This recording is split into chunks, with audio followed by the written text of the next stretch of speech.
Hello friends, welcome back to our channel. നമ്മൾ ഇന്ന് കാണുന്നത് my girlfriend is a മാൻ്റെ തേർഡ് എപ്പിസോഡാണ്. ഈ ഡ്രാമ നിങ്ങൾ ആദ്യമായിട്ടാണ് കാണുന്നതെങ്കിൽ മുന്നേയുള്ള എപ്പിസോഡ് കാണാനായി നമ്മുടെ പ്ലേലിസ്റ്റ് ചെക്ക് ചെയ്യുക. ഫ്രണ്ട്സ്, നമുക്ക് അടുത്ത് ഏത് ഡ്രാമ ചെയ്യാം എന്നുള്ളത് നിങ്ങൾ കമൻറ്റ് ചെയ്യാൻ മറന്നു പോകരുത്. പോരാത്തതിന് നമ്മളുടെ ഈ ഒരു ചാനലിൽ വരുന്ന ഡ്രാമകളെ പറ്റിയിട്ടുള്ള നിങ്ങളുടെ അഭിപ്രായങ്ങളും നിങ്ങൾ പറയണം. ശരി, ഓക്കെ, നമുക്ക് ഡ്രാമയിലേക്ക് കിടക്കാം. എപ്പിസോഡിൻ്റെ തുടക്കം തന്നെ കാണുന്നത് നമ്മുടെ ഹീറോയിൻ ആണെങ്കിൽ പെൺകുട്ടിയായിട്ടുണ്ടായിരിക്കും. അതുകൊണ്ട് അന്തം വിട്ട് നിൽക്കുന്ന നമ്മുടെ ഹീറോയിനെ ആയിരിക്കും. അവന് വിശ്വാസം വരുന്നില്ല. അപ്പോഴേക്കും എൻ്റെ കൂട്ടുകാരൻ ഉണരും. നമ്മുടെ ഹീറോയിൻ്റെ തലയിൽ കൂടെ ബെഡ്ഷീറ്റൊക്കെ എടുത്ത് മൂടിയിട്ട് അവനാണെങ്കിൽ ഒന്നും അറിയാത്ത പോലിരിക്കും. എന്നിട്ട് അവ അങ്ങോട്ട് മാറുമ്പോൾ വീണ്ടും ഒന്ന് കൺഫേം ചെയ്യാം, അവൾ പെൺകുട്ടി ആയോ എന്നുള്ളത് കൺഫേം ചെയ്യാൻ നോക്കുന്നുണ്ട്. അപ്പോഴാണ് നമ്മുടെ ഹീറോയ്ക്ക് മനസ്സിലാവുന്നത് എന്തോ ഒരു പ്രശ്നം ഉണ്ടല്ലോ എന്ന്.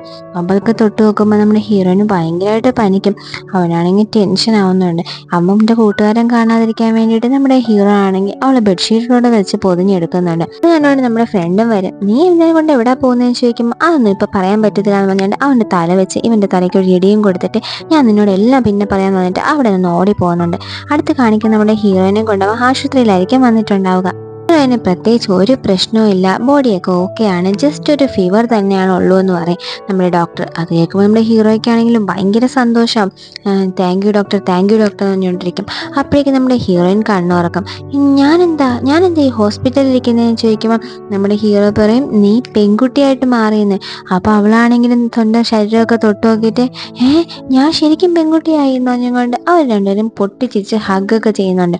ഇത് കാണുന്നത് നമ്മുടെ ഡോക്ടറും നേഴ്സിനാണെങ്കിൽ ഇവരെ എത്രയും പെട്ടെന്ന് സൈക്കാട്രിക്കിലോട്ട് മാറ്റണമല്ലോ, ഒരു ചെക്കപ്പ് തന്നെ നടത്തണമല്ലോ എന്നൊക്കെ പറഞ്ഞുകൊണ്ട് അവർ സംസാരിക്കുന്നുണ്ട്. അപ്പോൾ നമ്മുടെ ഹീറോ ആണെങ്കിൽ താങ്ക് യു ഡോക്ടർ എന്ന് പറഞ്ഞിട്ട് ഭയങ്കരമായിട്ട് സന്തോഷിച്ച് ഹീറോയിനെ ഹഗ്ഗൊക്കെ ചെയ്യുന്നുണ്ട്. അടുത്ത സീനിൽ നമ്മുടെ ഹീറോയിൻ ആണെങ്കിൽ വീഡിയോ കോൾ ചെയ്യുന്നതായിരിക്കും. ഹീറോയിൻ ആണെങ്കിൽ എന്താ എൻ്റെ നെറ്റ്വർക്കിന് എന്തോ പ്രശ്നം ഉണ്ടല്ലോ എന്ന് ഫോണൊക്കെ ഷേക്ക് ചെയ്യും. അപ്പോൾ ഇല്ല, ഞാൻ നിന്നെ കണ്ടുകൊണ്ടിരിക്കുന്നതാണെന്ന് ഹീറോ പറയുന്നുണ്ട്. ഹീറോയിൻ്റെ ചേച്ചിയാണെങ്കിൽ അവളുടെ ഫ്രണ്ട്സിൻ്റെ ഒരു ഗ്യാതറിങ്ങിന് വന്നിട്ടുണ്ടായിരിക്കും. അതിലൊരു ഫ്രണ്ടിൻ്റെ കല്യാണം, അതിന് ഇൻവൈറ്റ് ചെയ്യാൻ വേണ്ടിയിട്ടാണ് ഇവരേക്ക് വിളിച്ചിട്ടുണ്ടാവുക. നമ്മുടെ ചേച്ചിക്കാണെങ്കിലും ഒരു ബോയ് ഫ്രണ്ടും ഇല്ല, അഫെയറും ഇല്ല. അതുകൊണ്ട് തന്നെ അവരുടെ ഫ്രണ്ടൊക്കെ കൂടെ ഭയങ്കരമായിട്ട് കളിയാക്കും, ഇത്രയും വയസ്സായിട്ട് നീ ഇങ്ങനെയൊക്കെ ഇരിക്കുന്നല്ലോ എന്ന്. അപ്പം നമ്മുടെ ചേച്ചിയാണെങ്കിലും ഇല്ല, എനിക്ക് ഓൾറെഡി ഒരു ബോയ് ഫ്രണ്ട് ഉണ്ടെന്ന് പറയും. നിനക്ക് ബോയ് ഫ്രണ്ടോ, കള്ളം പറയില്ലെന്ന് പറയുമ്പോൾ നമ്മുടെ ചേച്ചിയാണെങ്കിലും നമ്മുടെ ഹീറോയിൻ പയ്യനായിരിക്കുമ്പോൾ ഉള്ള ഫോട്ടോസ് ഉണ്ടല്ലോ, അവൾ ഉറങ്ങി കിടക്കുമ്പോൾ ഉള്ള ഫോട്ടോസൊക്കെ എടുത്തു വെച്ചിട്ടുണ്ടായിരിക്കും. അത് കാണിച്ചു കൊടുക്കും, ഇതാണ് എൻ്റെ ബോയ് ഫ്രണ്ട് എന്ന്. ഓ, എന്ത് ഹാൻസമാ, ഇവനാണ് നിൻ്റെ ബോയ് ഫ്രണ്ട്, ഞാൻ വിശ്വസിക്കത്തില്ല എന്ന് പറയും. ശരി, ഓക്കെ, നീ അവനെ വിളിക്കുന്ന കൊണ്ട് നമ്മുടെ ചേച്ചിയാണെങ്കിൽ അനിയത്തിയുടെ പേരിനെ മാറ്റിയിട്ട് ബോയ് ഫ്രണ്ട് എന്നാക്കുന്നുണ്ട്. എന്നിട്ട് ജസ്റ്റ് കോൾ മീ എന്ന് പറഞ്ഞിട്ടൊരു ടെക്സ്റ്റ് വിടുന്നുണ്ട്. ഉടനെ ആണെങ്കിൽ അനിയത്തി ചേച്ചിയെ വിളിക്കുന്നുണ്ട്. ചേച്ചിയെ വിളിച്ചിട്ട് അപ്പോഴേക്കും ഫ്രണ്ട്സൊക്കെ കൂടെ സ്പീക്കർ ആക്കുന്നുണ്ട്. ഹലോ എന്ന് പറയുമ്പോഴേക്കും ചേച്ചി ഞാൻ വീണ്ടും പെൺകുട്ടിയായി ചേച്ചി, ഞാൻ ഭയങ്കര ഹാപ്പി ആയിട്ടിരിക്കുന്നു, ഇപ്പോഴാണ് ഞാൻ വാഷ്റൂം പോയത്, ഇപ്പോഴാണ് എനിക്കൊരു മനസ്സമാധാനം ആയതെന്നൊക്കെ പറഞ്ഞുകൊണ്ട് ഭയങ്കരമായിട്ട് സംസാരിക്കും. ഇവിടെയാണെങ്കിൽ ഫ്രണ്ട്സൊക്കെ കൂടെ ഭയങ്കരമായിട്ട് ചിരിക്കുന്നുണ്ട് നമ്മുടെ ചേച്ചിയെ കളിയാക്കിക്കൊണ്ട്. അപ്പോൾ ചേച്ചി പറയും ഇടയ്ക്കിടയ്ക്ക് നെറ്റ്വർക്ക് ഇങ്ങനെയാണ്, വേറെ അറിയാത്ത കോളൊക്കെ കയറി വരുമെന്ന് പറഞ്ഞ് ഭയങ്കരമായിട്ട് നാണം കെട്ട് നിൽക്കുന്നുണ്ട്. ഹീറോയിനാണെങ്കിൽ അടുത്ത ദിവസം ഉറങ്ങി എണീക്കുമ്പോഴും ഞാൻ പെൺകുട്ടി തന്നെ ആണോ എന്ന് പറഞ്ഞുകൊണ്ട് ഭയങ്കരമായിട്ട് നോക്കുന്നുണ്ട്. ആ പെൺകുട്ടിയാണെന്ന് അറിയുമ്പോൾ ഭയങ്കരമായിട്ട് സന്തോഷമാവുന്നതാണ്. എന്നിട്ട് അവളാണെങ്കിൽ അവളെ തന്നെ സെൽഫ് ലവ് കാരണം സ്വന്തമായിട്ട് ഒരുങ്ങുന്നു, നിറയെ നേരം ടൈം എടുത്ത് കുളിക്കുന്നു. അവൾ ഭയങ്കരമായിട്ട് ആ ഒരു മൊമെൻറ്റിനെ, ഒരു പെൺകുട്ടി എന്നുള്ള ആ ഒരു അവസ്ഥേനെ ഹാപ്പി ആയിട്ട് എൻജോയ് ചെയ്യുന്നുണ്ട്. ആ സമയം നമ്മുടെ ഹീറോ കോൾ ചെയ്യുന്നുണ്ട്. അപ്പോൾ അവന് ഇത്രയും നേരം നമ്മൾ സംസാരിച്ചുകൊണ്ടല്ലേ ഇരുന്നത്, ഞാൻ ഇനി കുളിക്കുക, നീ വെച്ചോ എന്ന് പറയും. അപ്പോൾ നമ്മുടെ ഹീറോ ആണെങ്കിൽ ശരി ഓക്കെ എന്ന് പറയുന്നുണ്ട്. എന്നിട്ട് നമ്മുടെ ഹീറോയിനാണെങ്കിൽ കുളിക്കുന്നത് ഒരു ഫോട്ടോ എടുത്ത് ഹീറോയ്ക്കും. ഹീറോയ്ക്കാണെങ്കിലും പെൺകുട്ടിയായിട്ട് നമ്മുടെ ഹീറോയിനെ കാണുമ്പോൾ ഭയങ്കര സന്തോഷം. അവനാണെങ്കിൽ ആ ഒരു ഫോണിൽ കാണുന്ന ഒരു ഫോട്ടോയ്ക്ക് എന്നെ കിസ് കൊടുക്കുന്നുണ്ട്. എന്നിട്ട് ഭയങ്കര എക്സൈറ്റ്മെന്റിൽ നിൽക്കും. ആ സമയം അവിടെ പോകുന്ന വണ്ടിയെല്ലാം അവൻ്റെ ദേഹത്ത് വെള്ളം അടിക്കുന്നുണ്ട്. എന്നാലും അവനകത്ത് വെള്ളം തെറിപ്പിക്കുന്ന ഒരു വിഷയമല്ലാണ്ട് ഭയങ്കര ഒരു ഹാപ്പി മൊമെന്റിലായിട്ട് നിൽക്കുന്നുണ്ട്. അടുത്ത സീനിൽ കാണിക്കും നമ്മുടെ ഓണർ ലേഡിയിലെ ഹീറോയുടെ ഷോപ്പിലെ ആ ഒരു ലേഡിയുടെ ഡേറ്റിങ്ങിന് വന്നിട്ടുള്ള പയ്യനാണെങ്കിൽ എല്ലാവരോടും ഫ്രണ്ട്ലി ആയിട്ട് സംസാരിച്ച് ഇങ്ങനെ നടന്നു പോവുകയായിരിക്കും. അങ്ങനെ അവൻ സംസാരിച്ചുകൊണ്ട് നിൽക്കും. അവനൊരു കോൾ വരുന്നുണ്ട്. ആരാന്ന് നോക്കിക്കഴിഞ്ഞാൽ നമ്മളുടെ കഫേയുടെ ഓണർ ലേഡി ആയിരിക്കും. എനിക്ക് മീറ്റ് ചെയ്യണമെന്ന് പറഞ്ഞിട്ട് അങ്ങനെ അവനാണെങ്കിലും ലഞ്ച് കഴിക്കാൻ വേണ്ടി അവളുടെ മീറ്റ് ചെയ്യുന്നുണ്ട്. ആ സമയം അവർ സംസാരിക്കുമ്പോൾ നമ്മളുടെ ഈ ഒരു ഓണർ ലേഡിക്ക് അവളുടെ അടുത്ത് ചെറുതായിട്ടൊരു ക്രഷ് തോന്നുന്നുണ്ട്. കാരണം അവൻ ഭയങ്കര കെയറിങ് ആയിട്ടും നല്ലൊരു സ്നേഹമുള്ള ഒരാളെ പോലെയൊക്കെ ആയിരിക്കും നമുക്ക് തോന്നുന്നത്. അതുകൊണ്ട് തന്നെ നമുക്ക് അവനെ ഇഷ്ടപ്പെടുന്നുണ്ട്. ഹീറോയിൻ്റെ അമ്മയും പാപ്പയും അവരുടെ വീട്ടിൽ വന്നിട്ടുണ്ടായിരിക്കും. നമ്മളുടെയൊക്കെ വീട്ടിലുള്ള പോലെ തന്നെ അവിടെ ഇവിടെ മെസ്സാക്കിയിട്ടിരിക്കുന്നത് കണ്ടിട്ട് അമ്മയാണെങ്കിൽ ഭയങ്കരമായിട്ട് വഴക്ക് പറഞ്ഞുകൊണ്ട് നടക്കുകയായിരിക്കും. ഈ ഫ്രിഡ്ജ് എന്താ ഇങ്ങനെ ഇരിക്കുന്നത്, വീട് എന്താ ഇങ്ങനെ ഇരിക്കുന്നത്, ആ ഡ്രസ്സ് എന്താ അവിടെ വെക്കുന്നത് എന്നൊക്കെ പറഞ്ഞുകൊണ്ട് അമ്മ ഭയങ്കരമായിട്ട് ദേഷ്യപ്പെട്ടിട്ട് ഇരിക്കുകയായിരിക്കും. രണ്ടുപേരും നിങ്ങൾ സ്ട്രേഞ്ചേഴ്സൊക്കെ വീട്ടിൽ വന്നാൽ ഇങ്ങനെ തന്നെ ഇരിക്കുമെന്ന് പറയും. 10 മാസം ചുമന്ന് ഞാൻ നിനക്ക് സ്ട്രേഞ്ചറോ എന്നൊക്കെ പറഞ്ഞുകൊണ്ട് അമ്മയും തിരിച്ച് പറയുന്നുണ്ട്. എന്നിട്ട് അമ്മ അങ്ങോട്ട് പോകുമ്പോഴേക്കും പപ്പ എന്ന് പറഞ്ഞിട്ട് അവരുടെ പപ്പയുടെ അടുത്ത് ഓടി പോകുന്നുണ്ട്. എന്നിട്ട് ഇന്ന് നമുക്ക് ഇവിടെ നിൽക്കാമെന്ന് പറയുമ്പോൾ ഇല്ല ഇല്ല മോളെ, സലൂണിൽ ആരുമില്ല, അങ്ങോട്ട് പോയേ പറ്റുമെന്ന് പറയും. അപ്പോഴേക്കും നമ്മുടെ അമ്മയാണെങ്കിൽ ദേഷ്യത്തിൽ ഒരു സാധനവും കൊണ്ട് വരുന്നുണ്ട്. എന്താണെന്ന് നോക്കിക്കഴിഞ്ഞാൽ നമ്മുടെ ഹീറോയിൻ പയ്യനായിരുന്ന സമയത്ത് യൂസ് ചെയ്യുന്ന ഷേവിൻ്റെ സാധനവും പിന്നെ ആ ഡ്രസ്സും ഒക്കെ ആയിരിക്കും. അമ്മയാണെങ്കിൽ രണ്ടുപേരെയും പിടിച്ചിർത്തിയിട്ട് സത്യം പറയത് ആരുടെ ഏത് പയ്യനാ, നിന്റെ ബോയ് ഫ്രണ്ട് ആണോ എന്ന് ഹീറോയിൻ്റെ അടുത്ത് ചോദിക്കാം. എൻ്റെ ബോയ് ഫ്രണ്ട് ഇങ്ങനെയൊന്നും ചെയ്യത്തില്ല, അവനൊന്നും അല്ല എന്ന് പറയും. അപ്പോൾ നമ്മുടെ ചേച്ചിയാണെങ്കിൽ ഇത് നമ്മുടെ ഹീറോയിൻ എന്ന് പറയുമ്പോഴേക്കും ഇല്ല ഇല്ല അത് നമ്മുടെ ചേച്ചിയുടെ ബോയ് ഫ്രണ്ട് ആണെന്ന് പറയും. അപ്പോൾ സത്യം പറയാൻ വേണ്ടി നോക്കുമ്പോൾ ഈ ചേച്ചീനെ സമ്മതിക്കുന്നുണ്ടായിരിക്കത്തില്ല. എന്നിട്ട് എൻ്റെ പേരിലാക്കിയോ എന്ന് ചോദിച്ചിട്ട് ചേച്ചിയാണെങ്കിൽ അവനെ ഓടിക്കുന്നുണ്ട്. അതായത് ചേച്ചിക്ക് ബോയ് ഫ്രണ്ട് ഇല്ലയെന്ന് വീട്ടിലുള്ള എല്ലാവർക്കും അറിയാം. ഇപ്പം ബോയ് ഫ്രണ്ട് ഉണ്ടെന്ന് അറിയുമ്പോൾ അമ്മയ്ക്ക് ഭയങ്കര ഹാപ്പി ആവുമെങ്കിലും നമ്മുടെ ചേച്ചിക്ക് ശരിക്കും ഒരുമാതിരിയല്ലേ ആവും. അതുകൊണ്ട് തന്നെ വീട് മൊത്തം ചേച്ചി വിട്ട് ഓടിക്കുകയാണ് ചെയ്യണത്. അങ്ങനെ അമ്മയും പപ്പയും പോയ ശേഷം ചേച്ചി അവളും കൂടെ സംസാരിക്കുന്നുണ്ട്. ആ സമയം നീ ഒരു പയ്യനായിരുന്നപ്പോൾ യൂസ് ചെയ്ത സാധനമാണെന്ന് നിനക്കങ്ങ് പറഞ്ഞാൽ പോരായിരുന്നോ, എന്തിനാ എൻ്റെ പേരിലോട്ട് ആക്കിയെന്ന് ചേച്ചി ചോദിക്കുമ്പോൾ നമ്മുടെ പപ്പ ഒരു ഫ്ലാഷ് ബാക്ക് പറയും. അതായത് ഞാൻ കാരണം എൻ്റെ മക്കൾക്ക് ഈ ഒരു അവസ്ഥ വരരുത്, അവൾ പയ്യനായിട്ട് മാറുമോ എന്നുള്ള പേടിയിൽ അമ്മ പപ്പേനെ പിടിച്ചിരുന്ന് കരയുന്നതല്ല ഇവൾ കണ്ടിട്ടുണ്ടായിരിക്കും. അതുകൊണ്ട് തന്നെ ഞാനൊരു പയ്യനായി മാറിയെന്ന് അറിഞ്ഞു കഴിഞ്ഞാൽ എൻ്റെ അമ്മയ്ക്ക് സഹിക്കാൻ പറ്റത്തില്ല, അതുകൊണ്ടാണെന്ന് പറയും. അപ്പം ഞാൻ എന്ത് ചെയ്യണം, എനിക്ക് ബോയ് ഫ്രണ്ട് ഇല്ലല്ലോ ചേച്ചി പറയാം, നമുക്ക് ആലോചിക്കാമെന്ന് പറയും. ഇവിടെ ഹീറോയും ഹീറോയുടെ ഫ്രണ്ടും കൂടെ സംസാരിച്ചുകൊണ്ട് നിൽക്കുകയായിരിക്കും. ആ സമയം നമ്മുടെ ഹീറോയിൻ ആണെങ്കിൽ ഒരു കോൾ ചെയ്യുന്നുണ്ട്. ഞാൻ ഇത് ഓംലെറ്റ് അടിക്കാൻ പോകുന്നത് നിനക്ക് വേണമെന്ന് പറഞ്ഞിട്ട്. അത് കേൾക്കുമ്പോൾ നമ്മുടെ ഹീറോയ്ക്കാണെങ്കിൽ ഭയങ്കര ടെൻഷൻ വരും. ഇതിനു മുന്നേ ഒരു മുട്ട പൊട്ടിച്ചപ്പോൾ 2 മഞ്ഞ കണ്ടു, അതിന് ശേഷമാണ് അവൾ പെൺകുട്ടിയായെന്ന് പറഞ്ഞിട്ടുണ്ടാവില്ലേ. അതുകൊണ്ട് തന്നെ അവനും പേടിച്ചിട്ട് കോൾ ചെയ്യുന്നുണ്ട്. നീ ഇപ്പം മുട്ടയൊന്നും ഉണ്ടാക്കണ്ട, ഞാൻ നിനക്കുള്ള ഫുഡ് കൊണ്ടുവരാമെന്ന് പറയും. അപ്പോൾ അവൾ നീ ഇപ്പം ഷോപ്പിൽ നിൽക്കണ്ടില്ല, നീ എങ്ങനെ ഇവിടെ വരുമെന്ന് ചോദിക്കും. ഇല്ല ഇല്ല അതൊന്നും സാരമില്ല, ഞാനൊക്കെ ഫുഡ് കൊണ്ടുവരാം, നീ ഒന്നും ചെയ്യണ്ടെന്ന് പറയും. അങ്ങനെ നമ്മുടെ ഹീറോ ആണെങ്കിൽ ഇറങ്ങി ഓടുന്നുണ്ട്. ഇറങ്ങി ഓടി സാധനങ്ങളെല്ലാം മേടിച്ച് ഹീറോയിനെ കാണാൻ വേണ്ടിയിട്ട് ഹീറോയിൻ്റെ അടുത്തോട്ട് വരുന്നുണ്ട്. ആ സമയം അവർ സംസാരിക്കുമ്പോൾ ഞാൻ വീണ്ടും മുട്ടൊക്കെ പൊട്ടിച്ച് കാണുമ്പോൾ ചിലപ്പോൾ പയ്യനായിട്ട് മാറിയാലോ എന്നുള്ള പേടി കൊണ്ടാണല്ലേ ഹീറോയിൻ ചോദിക്കുന്നുണ്ട്. ആ സമയം നമ്മുടെ ഹീറോയ്ക്കാണെങ്കിൽ ഹീറോയിനെ കാണുമ്പോൾ ഭയങ്കരമായിട്ട് ക്രഷ് അടിച്ചിട്ടേ ഇരിക്കും. അവളെ കിസ് ചെയ്യണമെന്ന് പറഞ്ഞിട്ട് നമ്മുടെ ഹീറോയിന് ഭയങ്കരമായിട്ട് തോന്നും. അങ്ങനെ ഒരു കിസ് ചെയ്യാൻ വേണ്ടി ഇങ്ങനെ അടുത്തോട്ട് പോകുമ്പോഴായിരിക്കും നമ്മുടെ ഹീറോയ്ക്കും ഹീറോയിനും അവൻ പയ്യനായിരുന്ന സമയത്ത് നമ്മുടെ ഹീറോ കിസ് ചെയ്യാൻ വേണ്ടി ട്രൈ ചെയ്തിട്ടുണ്ടായിരിക്കുമല്ലോ, പക്ഷെ അവനെ കൊണ്ട് പറ്റിയിട്ടുണ്ടാവില്ല. ആ ഒരു സീൻ ഓർമ്മ വരുന്നത്. എന്നിട്ടാണെങ്കിൽ രണ്ടുപേരും കൂടെ കിസ് ചെയ്യുന്നുണ്ട്. പിന്നെ അടുത്ത ദിവസം നമ്മുടെ ഹീറോയിനാണ് ഹീറോയെ കാണാൻ വേണ്ടി പോകുന്നുണ്ടായിരിക്കും. ആ സമയം ഒരു പെൺകുട്ടി അവൻ്റെ ജൂനിയറാണ് നമ്മുടെ ഹീറോയിനെ ഭയങ്കരമായിട്ട് അടുത്ത് നിന്നും കൊണ്ടൊക്കെ നീ എന്നാൽ എങ്ങനെ ചെയ്യാമോ ഒരുമിച്ച് പോകാന്നൊക്കെ പറഞ്ഞ് പിടിക്കുന്ന കാണും. നമ്മുടെ ഹീറോയിനാണെങ്കിൽ അത് ഇഷ്ടപ്പെടത്തില്ല. ഹീറോയിനാണെങ്കിൽ അങ്ങോട്ട് പോകുന്നുണ്ട്. എന്നിട്ട് അവളെ പരിചയപ്പെടുന്ന പോകും നമ്മുടെ ഹീറോ പറയും ഇതാണ് എൻ്റെ ഗേൾ ഫ്രണ്ട് എന്ന് പറഞ്ഞ് ഫ്രണ്ട് പറഞ്ഞു കൊടുക്കും. അപ്പോൾ ആ ഒരു ജൂനിയർ ആണെങ്കിൽ നിനക്ക് 1 വർഷം കൂടെ വെയിറ്റ് ചെയ്തുകൂടായിരുന്നോ, ഞാൻ വരൂലായിരുന്നോ, നീ എന്തിനാ വേറെ അഫെയർ എടുത്തതെന്ന് ചോദിക്കും. ഇതൊക്കെ കേൾക്കുമ്പോൾ നമ്മുടെ ഹീറോയിനാണെങ്കിൽ തീരെ ഇഷ്ടപ്പെടത്തില്ല. ശരി ഓക്കെ, നീ എൻ്റെ കൂടെ എന്തായാലും നാളെ ക്ലബ്ബിൽ വരണം അല്ലേ എന്ന് പറയും. അപ്പം നമ്മുടെ ഹീറോ ആണെങ്കിൽ ഞാനിങ്ങ് വരത്തില്ല എന്ന് പറയും. അപ്പം നമ്മുടെ ഹീറോയിനാണെങ്കിലും എന്തിനാ അവൻ ക്ലബ്ബിൽ വരുന്നത്, അതിൻ്റെ ആവശ്യമൊന്നും ഇല്ലല്ലോ എന്ന് പറയും. നിനക്കെന്ത് പേടിയാണ് നിൻ്റെ ബോയ് ഫ്രണ്ട് എന്ന് പറയുന്നത് ഹീറോയുടെ കവിളെല്ലാം പിച്ചുന്നുണ്ട്. ഇതൊന്നും നമ്മുടെ ഹീറോയിന് തീരെ പിടിക്കുന്നുണ്ടാവില്ല. എന്നാലും നമ്മുടെ ഹീറോ ആണെങ്കിൽ ഭയങ്കര ദേഷ്യത്തിലും ശരി നീ നാളെ കാണാം, നീ ക്ലബ്ബിൽ വരണമെന്ന് പറഞ്ഞിട്ട് അവളാണെങ്കിൽ അവിടെ നിന്ന് പോകുന്നുണ്ട്. പോകാൻ നേരത്തെ നമ്മുടെ ഹീറോയുടെ ചെവിയിൽ എന്തോ ഒരു രഹസ്യവും പറയും. ഇതും കൂടെ ആകുമ്പോൾ നമ്മുടെ ഹീറോയിനെ തീരെ ഇഷ്ടപ്പെട്ടിട്ടില്ല. ഇത് ഞങ്ങളുടെ ഡിപ്പാർട്ട്മെന്റ് രഹസ്യമാണെന്ന് പറയുമ്പോൾ നമ്മുടെ ഹീറോയിൻ പിണങ്ങി പോകുന്നുണ്ട്. ആ സമയം നമ്മുടെ ഹീറോ ആണ് നിൽക്കുന്ന നീ അവളുടെ പിറകെ പോകും, ശരി നീ അവളുടെ കൂടെ ക്ലബ്ബിൽ പോകും, നിനക്ക് അതിനെ പറ്റുള്ളൂ, നീ അവളുടെ കൂടെ ക്ലബ്ബിന് പോയിക്കോ എന്ന് പറഞ്ഞിട്ട് നമ്മുടെ ഹീറോയെ തള്ളിയിട്ട് ഹീറോയിൻ ആണെങ്കിലും അവിടെ നിന്ന് പോകുന്നുണ്ട്. എന്നിട്ട് നമ്മുടെ ജൂനിയർ ആണെങ്കിലും അവനെ നോക്കിക്കൊണ്ട് അങ്ങനെ സങ്കടപ്പെട്ട് നിൽക്കും. ആ സമയം അവളെ ഇഷ്ടമുള്ളൊരു പയ്യൻ വന്നിട്ട് അവളെ സംസാരിക്കുമ്പോഴേക്കും എനിക്ക് താല്പര്യമില്ല എന്ന് പറഞ്ഞ് അവനെ പറഞ്ഞു വിടുന്നുണ്ട്. അടുത്ത് കാണുന്ന നമ്മുടെ ഹീറോയിനാണെങ്കിൽ ഭയങ്കരമായിട്ട് ബീർ കുടിച്ചുകൊണ്ടിരിക്കും. നമ്മുടെ ഹീറോ പറയും നീ ബീർ കുടിക്കാതെ നീ സോജി കുടിക്കുക, അതാണെങ്കിൽ പിന്നും കുഴപ്പമില്ല, നീ ചിക്കൻ കഴിക്കുന്നൊക്കെ പറഞ്ഞിട്ട്. പക്ഷെ അവളാണെങ്കിൽ ഒരു തരത്തിലും സമ്മതിക്കില്ല. സങ്കടം വന്നു കഴിഞ്ഞാൽ ബീർ കുടിക്കണമെന്ന് എൻ്റെ അച്ഛൻ പറഞ്ഞതെന്ന് പറഞ്ഞിട്ട് അവളത് കുടിക്കുന്നുണ്ട്. നിനക്ക് എന്തിനാ ഇപ്പം സങ്കടം, ഞാൻ എന്ത് ചെയ്തെന്നാ, നിനക്ക് അവളോട് ക്ലബ്ബിൽ പോകണമല്ലേ, നിനക്ക് രഹസ്യങ്ങളൊക്കെ ഉണ്ടല്ലേ, എന്നോടൊന്നും പറയാൻ പറ്റില്ലല്ലോ എന്നൊക്കെ അവൾ ഭയങ്കരമായിട്ട് പിണങ്ങുന്നുണ്ട്. അപ്പോൾ നമ്മുടെ ഹീറോ ആണെങ്കിൽ നീ ഒന്നും കാര്യമാക്കല്ലേ, ഞാൻ എന്ത് ചെയ്യാൻ പറ്റും, അതെൻ്റെ ജൂനിയറാന്നൊക്കെ പറയും. ശരി നീ എന്തായാലും നാളെ ക്ലബ്ബിൽ പോകണം, നീ ആ ക്ലബ്ബിൽ പോയേ പറ്റൂ, ഞാനും വരും എന്ന് പറയും. നമ്മുടെ ഹീറോണി അതിൻ്റെ ആവശ്യമുണ്ട് എന്ന് ചോദിക്കും. ആ സമയം അവളാണെങ്കിൽ ആവശ്യമുണ്ട്, നാളെ എന്തായാലും നീ ക്ലബ്ബിൽ പോകണം, അവളുടെ കൂടെ ഞാനും നാളെ വരും എന്ന് പറയും. എന്നിട്ടാണെങ്കിൽ അവരാണെങ്കിൽ ആ ഒരു സീന് കട്ട് ചെയ്യുന്നുണ്ട്. അന്ന് വൈകുന്നേരം അടുത്ത ദിവസം ക്ലബ്ബിൽ പോകാൻ വേണ്ടി നമ്മുടെ ഹീറോയിൻ ഡ്രസ്സ് സെലക്ട് ചെയ്തുകൊണ്ടിരിക്കുകയായിരിക്കും. ഓരോന്ന് ഇട്ട് ചേച്ചിയെ കാണിച്ചു നോക്കും, ഇതൊക്കെയാണോ ഇതൊക്കെയാണെന്ന്.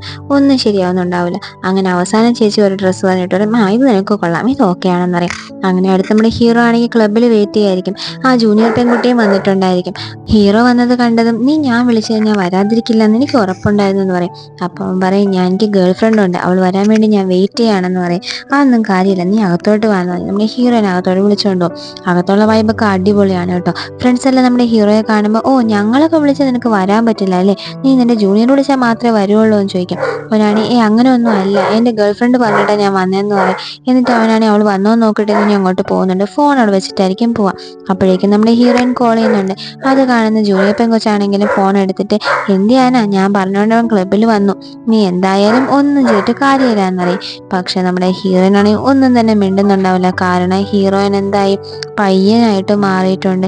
എനിക്ക് എന്തിനാ ഈ ഒരു അവസ്ഥ വന്നതെന്ന് പറഞ്ഞുകൊണ്ട് അവൾക്ക് ഭയങ്കര സങ്കടമാവുന്നുണ്ട്. ഇവിടെ നമ്മുടെ ഹീറോ ആണെങ്കിൽ ഹീറോയിന് വേണ്ടി വെയിറ്റ് ചെയ്ത് നിൽക്കുകയായിരിക്കും. ജൂനിയർ ആണെങ്കിലും വന്നിട്ട് നമ്മുടെ ഹീറോയെ കുറേ അങ്ങ് ഇറിറ്റേറ്റ് സങ്കടമൊക്കെ പറയുന്നുണ്ട്. അങ്ങനെ അവന് വേണമെങ്കിൽ ഹീറോയെ നിർബന്ധിച്ച് ഡ്രിങ്ക്സ് എല്ലാം കുടിപ്പിച്ചുകൊണ്ടിരിക്കുകയായിരിക്കും. നമ്മുടെ ഹീറോയിനാണെങ്കിലും ഒരു സമാധാനം ഇല്ലാത്തതുകൊണ്ട് തന്നെ അവള് നമ്മുടെ ഹീറോയുടെ ഫ്രണ്ട് അടുത്ത് പോയി ഒരു ഡ്രസ്സെല്ലാം മേടിക്കുന്നുണ്ട് പാർട്ടിക്ക് ഇടാൻ വേണ്ടിയിട്ട്. അങ്ങനെ നമ്മുടെ ഹീറോയിനും ഹീറോയുടെ ഫ്രണ്ടും കൂടെ ആ ഒരു പബ്ബിലോട്ട് വരുന്നുണ്ട്. ഒരു അടിപൊളി എൻട്രി തന്നെയാണ്. ഇവിടെ വന്ന് നോക്കുമ്പോൾ കാണുന്ന നമ്മുടെ ജൂനിയർ ആണെങ്കിൽ നമ്മുടെ ഹീറോയിനെ വെള്ളമൊക്കെ അടുപ്പിച്ച് ഫിറ്റാക്കി അവളെ കൂടെ കളിച്ചുകൊണ്ടിരിക്കുന്നതായിരിക്കും. ഹീറോയ്ക്ക് നേരെ ദഹിക്കുന്നുണ്ടാവില്ല. വന്ന് നമ്മളുടെ ജൂനിയറിനെ തടയുന്നുണ്ട്. എന്നിട്ട് നമ്മുടെ ഹീറോയെ അവിടെ നിന്ന് കൂട്ടിക്കൊണ്ടു പോകുന്നുണ്ട്. എന്നിട്ട് നേരെ ഹീറോയുടെ വീട്ടിലായിരിക്കും കൊണ്ടുവന്നിട്ടുണ്ടാവുക. അമ്മയ്ക്കാണെങ്കിൽ ഇങ്ങനെ കുടിച്ച് ബോധമില്ലാണ്ട് വരുന്നുണ്ട്. ഭയങ്കര ദേഷ്യം വരും. എന്നിട്ട് കുറേ അടിയൊക്കെ കൊടുക്കുന്നുണ്ട്. ഞാനെന്താ പറക്കുകയാണോ, ഞാൻ പറക്കുകയാണേ എന്ന് പറഞ്ഞിട്ട് ഹീറോ ആണെങ്കിൽ ഒരു പൊട്ടനെ പോലെ എന്നുകൊണ്ട് ഭയങ്കരമായിട്ട് ആക്ഷനൊക്കെ കാണിക്കും. ഉടനെ അമ്മ വീണ്ടും അവനൊരു അടി കൊടുക്കുന്നുണ്ട്. മൊത്തത്തിൽ കിളിയും നക്ഷത്രമൊക്കെ അവൻ കണ്ടുകൊണ്ടിരിക്കുകയായിരിക്കും. അങ്ങനെ നമ്മുടെ അനിയത്തിയാണെങ്കിൽ ഇവൻ ചെയ്യുന്ന ഓരോ വേലത്തരങ്ങളും വീഡിയോ എടുത്ത് വെക്കുന്നുണ്ട്. ഭയങ്കര കോമഡിയാണ്. ഇതൊക്കെ കാണാൻ നല്ല രസമുണ്ട് കേട്ടോ. പറ്റുമെങ്കിൽ നിങ്ങളൊക്കെ കാണണേ ഫ്രണ്ട്സ്. എന്നിട്ട് നമ്മുടെ ഹീറോയുടെ അടുത്ത് നമ്മുടെ ഹീറോ പറയുന്നുണ്ട്, നീ എന്തിനാ എൻ്റെ ജീവിതത്തിൽ ഇങ്ങനെയൊക്കെ ചെയ്യുന്നത്? ആദ്യം നീ പെൺകുട്ടിയായിരുന്നു, പെട്ടെന്നൊരു ദിവസം പയ്യനായിട്ട് മാറി, എന്നെ ഒരുപാട് വിഷമിപ്പിച്ചു. അതിനുശേഷം നീ വീണ്ടും പെൺകുട്ടിയായിട്ട് മാറി. ഞാൻ ഒത്തിരി സന്തോഷം നീ പെൺകുട്ടിയായി മാറിയപ്പോൾ, എൻ്റെ ജീവിതം തിരിച്ചു കിട്ടിയെന്ന്. പക്ഷേ ഇപ്പം നീ വീണ്ടും പയ്യനായിട്ട് മാറുക. എനിക്ക് എന്ത് ചെയ്യണമെന്ന് ഒരു ഐഡിയ ഇല്ല. നീ എൻ്റെ തന്നെ ആണെന്ന് എനിക്കറിയാം, പക്ഷെ എന്ത് ചെയ്യാനാന്ന് പറഞ്ഞുകൊണ്ട് അവനാണെങ്കിൽ ഭയങ്കരമായിട്ട് സങ്കടം വരും. അഴുന്നിട്ട് അടുത്ത് കാണുന്നത് നമ്മുടെ ഹീറോ അടുത്ത് ബോധം വരുന്നതാണ്. നേരെ പപ്പയായിരിക്കും അവൻ്റെ ഫ്രണ്ടിലുണ്ടാവുക. ശരി, നീ വാ നമുക്ക് സംസാരിക്കാമെന്ന് പറഞ്ഞുകൊണ്ട് പപ്പ പിടിച്ചെടുത്തോണ്ട്, നിന്റെ ഗേൾ ഫ്രണ്ടുമായിട്ട് നിനക്ക് എന്തെങ്കിലും പ്രശ്നമുണ്ടോ എന്ന് ചോദിക്കാം. എനിക്ക് ഗേൾ ഫ്രണ്ട് ഇല്ല അച്ഛാന്ന് പറഞ്ഞിട്ട് നമ്മുടെ ഹീറോ പറയുന്നുണ്ട്. പിന്നെ നീ എന്തിനാ ഇത്രയും ഡ്രിങ്ക് ചെയ്ത്, എന്താ കാര്യം എന്നൊക്കെ ചോദിക്കും. നമ്മുടെ ഹീറോ ആണെങ്കിൽ ഒന്നുമില്ല, അച്ഛൻ പറയും, നിന്റെ ആ കൂട്ടുകാരൻ കൊള്ളാൻ കേട്ടോ, എന്തായാലും അവനാണ് നിന്നെ ഇന്നലെ കൊണ്ടുവന്നത്, നിന്റെ കാര്യങ്ങളെല്ലാം നോക്കിയത്. നീ ഛർദ്ദിച്ച് കുടഞ്ഞു കിടന്നപ്പോൾ നിന്റെ അമ്മ പിണങ്ങിപ്പോയി. അപ്പോൾ നിന്റെ ഫ്രണ്ടാണ് നിന്നെ കെയർ ചെയ്ത് കുളിപ്പിച്ച് ഡ്രസ്സെല്ലാം ചേഞ്ച് ചെയ്തെന്ന്. ഉടനെ, എന്ത്, എൻ്റെ ഡ്രസ്സ് ചേഞ്ച് ചെയ്തെന്നോ? അയ്യോ, എൻ്റെ ശരീരമേ ഇപ്പോൾ ഔട്ട് ഓഫ് ഷേപ്പ് ആണല്ലോ, ഇതെല്ലാം കണ്ടു കാണൂലേ, പപ്പ എന്തായി കാണിക്കണത്, ഇങ്ങനെ ചെയ്യണ്ടായിരുന്നു. നീ എന്തിനായി പറയണത്, നിന്റെ ഫ്രണ്ടല്ലേ അതെന്ന്. ഫ്രണ്ടോ, പപ്പയ്ക്ക് എന്തറിയാമെന്ന് നമ്മുടെ ഹീറോ ആണെങ്കിൽ ഭയങ്കരമായിട്ട് ഷോക്കിംഗ് ആയിട്ട് കാണിക്കുന്നുണ്ട്. സീനിൽ നമ്മുടെ ചേച്ചി ബസ്സിൽ പോയായിരിക്കും. ആ സമയം ആ ഒരു മുടിയൊക്കെ നടത്തിയ ആ ഒരു പയ്യനില്ലേ, അവനാണ് ആ ബസ്സിലുണ്ടായിരിക്കും. അവൻ്റെ കയ്യിൽ നിന്നൊരു ബുക്ക് താഴെ വരും. നമ്മുടെ ചേച്ചിയാണെങ്കിൽ അത് യാദർശികമായിട്ട് എടുത്തു നോക്കുന്നുണ്ട്. എടുത്തു നോക്കുമ്പോഴാണ് ഇത് അവൻ്റെ അല്ലേ എന്ന് പറഞ്ഞിട്ടൊരു ഫ്ലാഷ് ബാക്ക് കാണിക്കുന്നത്. ഇവർ രണ്ടുപേരും ഒന്നിച്ച് പഠിച്ചവരാണ്, ഒരു ഭയങ്കര ക്ലോസും ആണ് കേട്ടോ. അപ്പോൾ ആ പയ്യൻ അങ്ങനെ പോകുന്നത് നമ്മുടെ ചേച്ചി അന്തം വിട്ട് നോക്കി നിൽക്കുന്നുണ്ട് ബസ്സിനകത്തിരുന്ന് കൊണ്ട്. അടുത്ത് നമ്മൾ കാണുന്നത് നമ്മുടെ ഹീറോയിനാണെങ്കിൽ ഇവൻ കോൾ ചെയ്താലോ ടെക്സ്റ്റ് ചെയ്താലോ ഒന്നും ഒരു റിപ്ലൈ കാണില്ല. അതുകൊണ്ട് തന്നെ ഹീറോ ഭയങ്കര ടെൻഷൻ അടിച്ചിരിക്കുമ്പോൾ ആ എത്തി അങ്ങോട്ട് വരുന്നുണ്ട്. നീ എന്താ പറ്റിയെന്ന് ചോദിക്കുമ്പോൾ, ഒന്നുമില്ല, ഇന്നലെ എന്താ ഉണ്ടായ സംഭവം എന്നൊക്കെ ചോദിക്കും. അപ്പോൾ അവളും പറയും, നീ എന്തൊക്കെയാ ചെയ്തെന്ന് നിനക്ക് അറിയാമോ, നീ കുടിച്ച് ബോധമില്ലാണ്ട് കാണിച്ചു കൂട്ടിയതെന്ന് പറഞ്ഞിട്ട് അവനാണെങ്കിൽ വീഡിയോ എടുത്ത് കാണിക്കുന്നുണ്ട്. ആ വീഡിയോയിൽ നമ്മളുടെ ഹീറോയിൻ്റെ അടുത്ത് നീ എൻ്റെ ലൈഫിൽ എന്തിനാ ഇങ്ങനെ ചെയ്യുന്നതെന്നൊക്കെ പറയുന്നതെല്ലാം ഉണ്ട്. അത് കാണുമ്പോൾ നമ്മുടെ ഹീറോയ്ക്ക്, ഞാൻ ഇങ്ങനെയൊക്കെ അവളുടെ അടുത്ത് പറഞ്ഞു, അയ്യോ ഞാൻ എന്ത് സമാധാനം എന്നെ പറയുമെന്ന് പറഞ്ഞിട്ട് ഭയങ്കര ടെൻഷനായിട്ട് അവളെ കാണാൻ വേണ്ടി പോകുന്നുണ്ട്. പക്ഷെ ഹീറോ നമ്മുടെ വീട്ടിൽ വരുമ്പോഴേക്കും ചേച്ചിയാണെങ്കിൽ അവൾക്കിപ്പോൾ കാണാൻ താല്പര്യമില്ല, നിങ്ങൾ ഇങ്ങനെ ഇരിക്കുന്നത് ശരിയാവത്തില്ല എന്നെല്ലാം പറഞ്ഞിട്ട് നമ്മുടെ ഹീറോയെ തിരിച്ചു വിടുന്നുണ്ട്. അങ്ങനെ ഹീറോ ആണെങ്കിലും തിരിച്ച് വീട്ടിൽ വന്നതിന് ശേഷം അവന് ഭയങ്കര സങ്കടമായിരിക്കും. അവനാണെങ്കിൽ കുറേ മുട്ടായി കഴിക്കാൻ തുടങ്ങും അവന് മനസമാധാനം കിട്ടാൻ വേണ്ടിയിട്ട്. ഇവിടെ ജൂനിയർ പെങ്കൊച്ചാണെങ്കിലും നമ്മുടെ ഹീറോ സാഡായിരിക്കുന്നവന്ന് ശ്രദ്ധിക്കുന്നുണ്ട്. ഹീറോയിനെ കാണാൻ വേണ്ടിയിട്ട് ഹീറോ പല സ്ഥലങ്ങളിലും പോകും. അവൻ പയ്യനല്ലേ, അതുകൊണ്ട് ഗെയിമിങ്ങിന് പോയിട്ടുണ്ടാവും, പാർക്കിൽ പോയിക്കൊണ്ടായിരിക്കും എന്നൊക്കെ പറഞ്ഞുകൊണ്ട് എല്ലായിടത്തും പോയി അന്വേഷിക്കുന്നുണ്ട്. പക്ഷെ ഒരിടത്ത് നമ്മളെ ഹീറോയിനെ കാണാൻ പറ്റുന്നില്ല. അങ്ങനെ അവർ മീറ്റ് ചെയ്യാൻ വേണ്ടി തീരുമാനിച്ചിട്ടുണ്ട്. അവൾ മീറ്റ് ചെയ്യാന്ന് പറഞ്ഞ് ഹീറോയുടെ അടുത്ത് വരും. എന്ന് നമ്മുടെ ഹീറോയിൻ പറയും, ഞാൻ ഇത് ആദ്യത്തെ പ്രാവശ്യം ഞാൻ പയ്യനായി മാറിയപ്പോൾ എനിക്കറിയില്ലായിരുന്നു ഞാൻ എൻ്റെ ജീവിതത്തിൽ ഒരു പ്രശ്നമായിട്ട് മാറുമെന്ന്.